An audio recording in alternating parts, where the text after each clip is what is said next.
برادران عزیز و گرامی، من یک آیت قرآن اول معنا میکنم، بعدا خدا خواهد صحبت میبینیم. اگر حضرت خواهشی صحبت داشته باشند صحبت میکنن، نباشد قاریان و خدا خواهم میخوانم دعا میکنیم.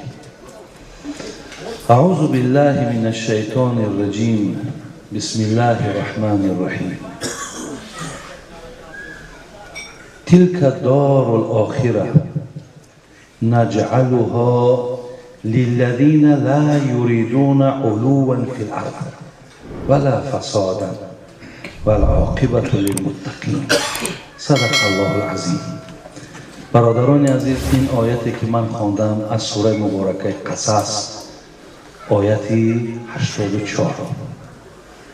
پیش از آنی که من این آیت برادرها برای شما معنا کنم، یک خیلی گویم دردی که حتی امروز دردی جهانیش اعلان کردن که همین ویروسی که گویم تمام دنیا را در لرزه و در تکان در آورده است.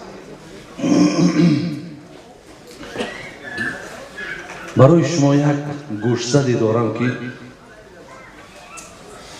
هم جناب امام بخاری هم جناب امام مسلم با روایت عبدالرحمن ابن عوف با روایت اسامه ابن زید حدیث برای ما گفتم برادران عزیز که اذا سمعتم بهی، در بعض حدیث ها با چند زیل، اذا سمعتم طاعون بارض فلا تدخلوها و اذا وقع فيه و اذا وقع فيه و اذا وقع وانتم فيه فلا تخرجوا منها. پیامبر ما صلی الله علیه و سلم گفتن هرگاهی که طاعون یا همین وبا یا همین ویروس گوییم در کدام سرزمینی که اگر داخل شد شما حق اونجا داخل شدن ندارید، و هرگاهی که برادران عزیز شما در همون سرزمین باشین و این بیماری آمد حق از اونجا بیرون شدن ندارید.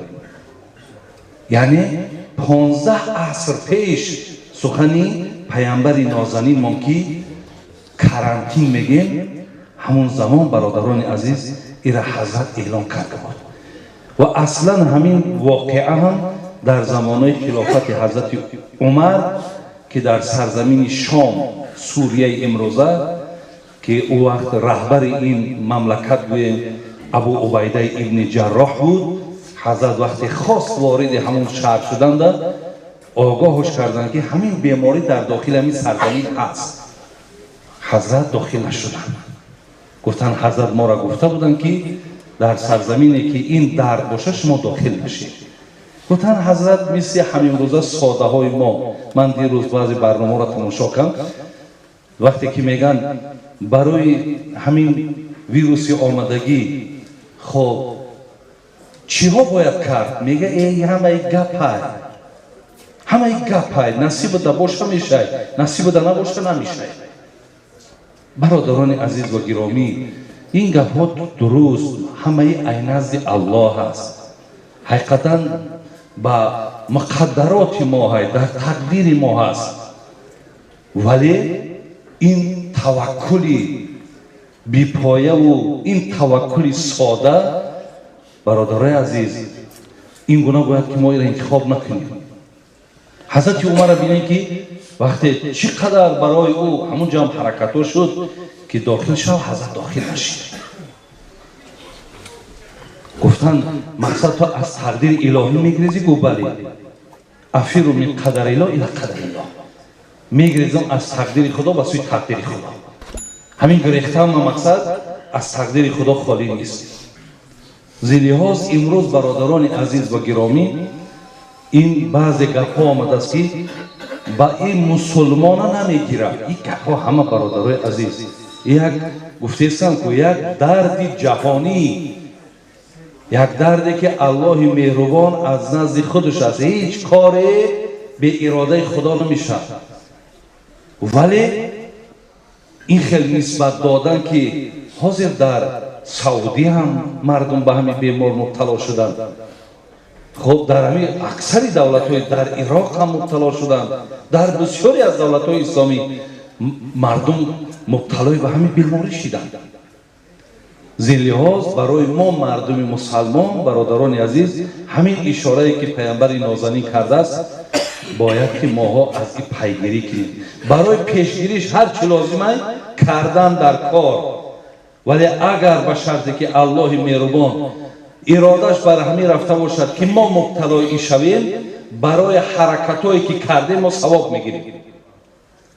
لیکن اگر نکردیم و بگیم ای همش گپای، مقصد امروز طبیب امروزه را بینید، طبیب در شریعت میگن اگر بگد از همین حرام استعمال کن خوب میشه، میگه گپی طبیب گرفتن مباحه، بخور همون را.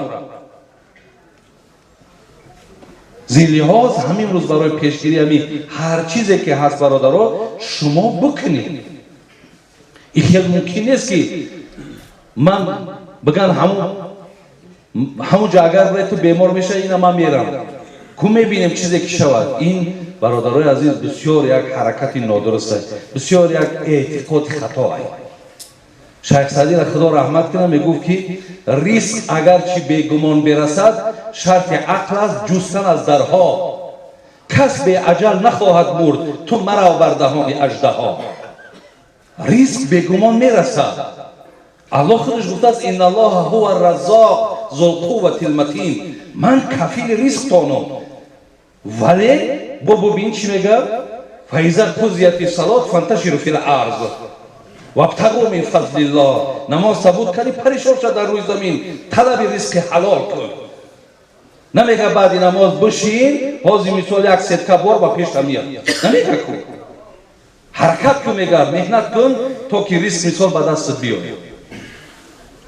برای همین برادران عزیز و گرامی بین میگه ریسک اگر چی بیگمان برسد شرط عقل است جستن از درها، کس به اجل نخواهد مرد تو مرا بر دهان اژدها. یکی هیچ کس به اجل نمیبرد، یکی معنی را نداره تو برده خود دیده و دانسته در همین بلا در همین آفت مبتلا کنی، بعد بگویی که خیلی نصیبش نبوده. این گپ برادرای عزیز نادرسته. یا این مخصوص برای آدمای کافر آمده، برای مسلمان نآمده. نه برادرای عزیز این گپ ها نادرسته. آیا زمانهای حضرت خلافت عمر مردم شام چه مردم بیدین بودند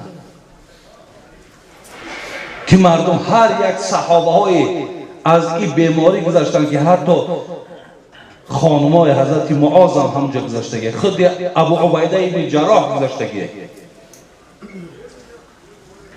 و همین این سخنها برادر عزیز جای خودش ندارد، ولی امروز آمده است ما فقط باید دعا کنیم، دعا کنیم که خدای مهربان مقصد این عذاب این یگان از قهاری و جباری که هرچی باشه ای لرزشی ما های ای خطای ما های ای کمبودی ما های خدای ما همه همین را بزیمه بگیریم. الله مهربان ما را مقصد از همین مشکلات از همین درد مقصد نجات دهد. ما این را باید واسه الله دعا کنیم برادر عزیز و برای پیشگیریش هر توصیه که میشود نگیم که ای میگویه نه اون میکنه. این گپا را برادر عزیز برعکس به این سخنهای مردکا احترام گذاشتن در کار و چیزی دستمون میاد باید ما بکنیم. مبتلا که شدیم انا همیشه هم بعد برادر عزیز از هم مقدراتی که میگیم از هم مقدرات حساب میشه. خب یک مختصرا من برای اون که همین چیزا را از برنامه شنیدم بسیار همین مردم از سادگیش خیلی ای چیزی باشه ای گپ ای نصیب ای فلان ای درست ولی تا نصیب با چند گپی دیگر چقدر میتونید احتیاطتون بکنید.